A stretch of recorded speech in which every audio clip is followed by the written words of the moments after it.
उद्धव ठाकरे आणि खरगे यांच्या भेटीवर चंद्रकांत पाटलांनी भाष्य केलंय। राजकारणामध्ये काहीही होऊ शकतं। या जुन्या वाक्याचा आता इतका व्यापक अर्थ झालाय।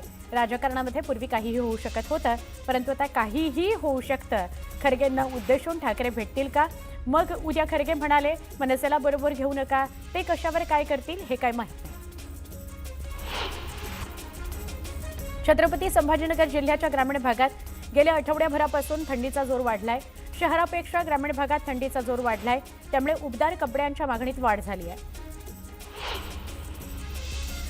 तोतया महिला IAS अधिकारी कल्पना भागवतच्या पोलीस कोठडीत वाढ करण्यात आली आहे। कल्पना भागवतला 6 डिसेंबरपर्यंत पोलीस कोठडी सुनावण्यात आली आहे। वाळूज MIDC परिसरातील विटावा फाटा जोगेश्वरी रोडवर गोमांस तस्करीचा प्रकार उघडकीस आला। पोलिसांनी रिक्षाची तपासणी करत गोमांस जप्त केले। यावेळी गोरक्षकांनी रिक्षाची तोडफोड करत रास्ता रोको केला। छत्रपती संभाजीनगर महापालिकेमध्ये लिपिक पदावर कार्यरत असलेल्या 29 जणांना टायपिंग येत नसल्याची बाब समोर आली। अतिरिक्त आयुक्तांनी या सगळ्यांना कारण दाखवा नोटीस बजावलेली आहे। 8 महिन्यांमध्ये 4 वेळा परीक्षा घेतल्यानंतरही लिपिक उत्तीर्ण न झाल्यानं 7 दिवसांमध्ये लेखी खुलासा मागवण्यात आलेला आहे। शीतल तेजवानीच्या राहत्या घराची पुणे पोलिसांकडून झाडाझडती घेण्यात आली। मुंढवा जमीन घोटाळा प्रकरणी तेजवानीच्या घराची तपासणी करण्यात आली असून घराबाहेर पोलीस बंदोबस्त तैनात करण्यात आलेला होता। शीतल तेजवानीनं तपासात सहकार्य न केल्याची माहिती पोलिसांनी दिली आहे। शीतल तेजवानीच्या घरी पुणे पोलिसांनी 1 तास तपासणी केली। जमीन गैरव्यवहार प्रकरणातील अनेक कागदपत्रे पोलिसांच्या हाती लागली असून काही इलेक्ट्रॉनिक गॅजेट्सही जप्त केल्याची माहिती आहे। तपोवन बचावचा नारा संसदेत घुमला। खासदार राजाभाऊ वाजे यांनी सवाल उपस्थित करत झाडं तोडून नाशिकचा श्वास संपवला जातोय, श्रद्धा, पर्यावरण आणि संस्कृती यावर कुऱ्हाड चालवली जाते अशा शब्दात वृक्षतोडीचा विरोध केला। अतिवृष्टी ओल्या दुष्काळामुळे झालेल्या नुकसानीची अजूनही भरीव मदत मिळालेली नाही, यावरून खासदार प्रणिती शिंदेंनी लोकसभेमध्ये सवाल उपस्थित केला आणि सरकारवर टीका केली। सरकार शेतकऱ्यांवर अन्याय करत असून तात्काळ मदत देण्याची मागणी प्रणिती शिंदेंनी केली। शालार्थ ID घोटाळा प्रकरणातील अधिकारी अटकेत असून चौकशी करता SIT स्थापन करण्यात आली आहे। समितीला 3 महिन्यांची मुदतवाढ देण्यात आली आहे। तर कोल्हापूरमध्येही TET पेपरफुटी प्रकरणामध्ये कडक कारवाई करण्यात आल्याची माहिती मंत्री दादा भुसे यांनी दिली। पालघरच्या ग्रामीण रुग्णालयामध्ये रुग्णांच्या जीवाशी खेळ सुरू आहे। झुरळांमुळे पालघरच्या ग्रामीण रुग्णालयामध्ये येणारे रुग्ण आणि नातेवाईक अगदी त्रस्त झालेले आहेत। ग्रामीण रुग्णालयामध्ये योग्य स्वच्छता राखली जात नसल्यानं झुरळांचा प्रादुर्भाव वाढलाय असा नातेवाईकांचा आरोप आहे। अकोला रेल्वे स्टेशन परिसरातील विहिरीत अज्ञात व्यक्तीचा मृतदेह सापडला। पोलिसांनी तात्काळ घटनास्थळी धाव घेतली, मृतदेह ताब्यात घेतला। आता पुढील चौकशी सुरू झालेली आहे। हिंगोलीच्या वसमत तालुक्यामध्ये खतं उपलब्ध असूनही शेतकऱ्यांना मिळत नसल्याचा प्रकार समोर आला। दरम्यान कृषी विभागाने वसमत शहरातील कृषी केंद्राची पाहणी केली। यावेळी या शेतकऱ्यांच्या उपस्थितीमध्ये पंचनामा करण्यात आला।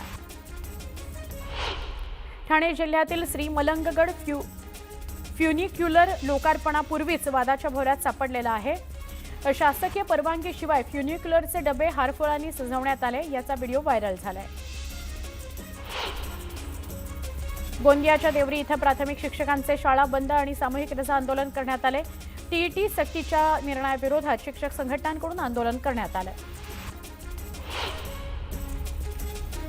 एरंडोल नगर परिषदेच्या निवडणुकीनंतर EVM मशीनची सुरक्षितता राखण्याकरता मसावद या रोडवरील एका महाविद्यालयामध्ये गोडाऊन तयार करण्यात आले। या गोडाऊन बाहेरील CCTV कॅमेऱ्याचा डिस्प्ले अचानक बंद झाल्याने एकच खळबळ उडाली।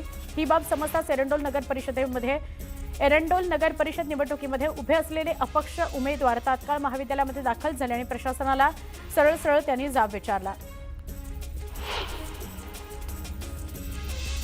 जळगाव लोकसभा क्षेत्रातील अनुसूचित जमाती बहुसंख्य असलेल्या 34 गावांना केंद्र सरकारच्या धरती आबा जनजातीय ग्राम उत्थान अभियानामध्ये तातडीनं समाविष्ट करून विकासाचा हक्क द्यावा अशी ठोस मागणी संसदेमध्ये खासदार स्मिता वाघ यांनी केली। या गावांचा समावेश न झाल्यास विषमता आणखी वाढेल आणि क्षेत्राची प्रगती रोखली जाईल असं खासदार स्मिता वाघ यांनी संसदेत सांगितलं। जय पवारांच्या विवाह सोहळ्यामध्ये रोहित पवारांच्या डान्सचा व्हिडिओ समोर आला। खासदार सुप्रिया सुळेंनी जय पवारांच्या विवाह सोहळ्यातील फोटो आणि व्हिडिओ सोशल मीडियावर व्हायरल केले। आठवड्याभर चालणाऱ्या या हिवाळी अधिवेशनामध्ये 11 आणि 12 डिसेंबर या 2 दिवसीय अधिवेशनात ठाकरे सहभागी होतील अशी माहिती आहे। वरळीमध्ये भाजप आणि ठाकरेंच्या शिवसेनेचे कार्यकर्ते आमने-सामने आले। कामगार युनियनवरून भाजप आणि ठाकरेंच्या सेनेमध्ये राडा झाला। मुंबईच्या हॉटेलमध्ये भाजपकडून नियमबाह्य पद्धतीने संघटनांची नोंद झाल्याचा आरोप शिवसेना उबाटा पक्षानं केला आहे। दहिसरमध्ये ठाकरेंच्या शिवसेनेच्या कार्यकर्त्यांवर खंडणीचा गुन्हा दाखल करण्यात आला। तेजस्वी घोसाळकरांनी मात्र सगळे आरोप फेटाळून लावले। राजकीय दबावातून हा गुन्हा दाखल झाल्याचा आरोपही घोसाळकरांनी केला। नांदेड महानगरपालिकेच्या मतदार यादीमध्ये घोळ असल्याचं समोर आलं। 2800 मतदारांचा पत्ता कोचिंग क्लासेसचा असल्याचं समोर आलं। याबाबत मनसेनं जिल्हाधिकाऱ्यांकडे तक्रार दाखल केली आहे। धरणगाव तहसील कार्यालयाबाहेर मंडप टाकून महाविकास आघाडीचे कार्यकर्ते ठाण मांडून बसले। ईव्हीएमच्या सुरक्षिततेकरता कार्यकर्ते खडा पहारा देत आहेत। तपोवनातील वृक्षतोडीच्या निर्णयाविरोधात न्यायालयामध्ये जनहित याचिका दाखल करण्यात आली। मनसेचे शहर उपाध्यक्ष नितीन पंडित यांनी ही याचिका दाखल केली। वृक्ष तोडून त्या ठिकाणी कोणतेही बांधकाम करण्यास विरोध असल्याचा याचिकेत उल्लेख करण्यात आला आहे। तपोवनातील झाडं तोडून होणाऱ्या प्रदर्शन केंद्राच्या निविदा प्रक्रियेला अखेर स्थगिती देण्यात आली। मंत्री गिरीश महाजन यांची नाशिकमध्ये ही माहिती आहे। वृक्षतोड करून तपोवनातील जागेवर साधू महंतांकरता उभारला जाणारा भव्य डोम आता स्थगित करण्यात आला आहे। नाशिकच्या तपोवनामध्ये शिंदेंच्या शिवसेनेनं आंदोलन केलं। वृक्षतोडीवरून शिंदेंची शिवसेना आक्रमक झाली। सिंहस्थ कुंभमेळ्यामध्ये साधुग्राम उभारण्याकरता 1800 पेक्षा अधिक वृक्षतोडीच्या निर्णयाला शिवसेनेनं विरोध केला।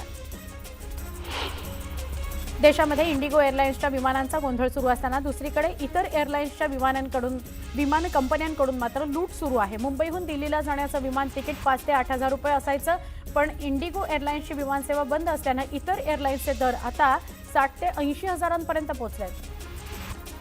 डीजीसीएकडून इंडिगोला नियमांमध्ये शिथिलता देण्यात आलेली आहे। याबाबतचे नवे आदेश जारी करण्यात आले असून साप्ताहिक सुट्ट्यांबाबत आधीचेच नियम तात्काळ प्रभावानं लागू करण्यात आले। तर देशभरामध्ये विमानसेवेला फटका बसल्यानं डीजीसीएनं हा मोठा निर्णय घेतला। भुवनेश्वर हुबळी इंडिगो विमान रद्द झाल्यामुळे एका नवविवाहित जोडप्याला त्याचा फटका बसला। हुबळीमध्ये वराडी पोहोचले पण दाम्पत्य पोहोचलंच नाही। फ्लाईट रद्द झाली, त्यामुळे भुवनेश्वरमध्येच ते अडकून पडले। मग काय, स्वतःच्या रिसेप्शनला ऑनलाईन हजेरी लावली आणि दाम्पत्यानं वेळ मारून दिली।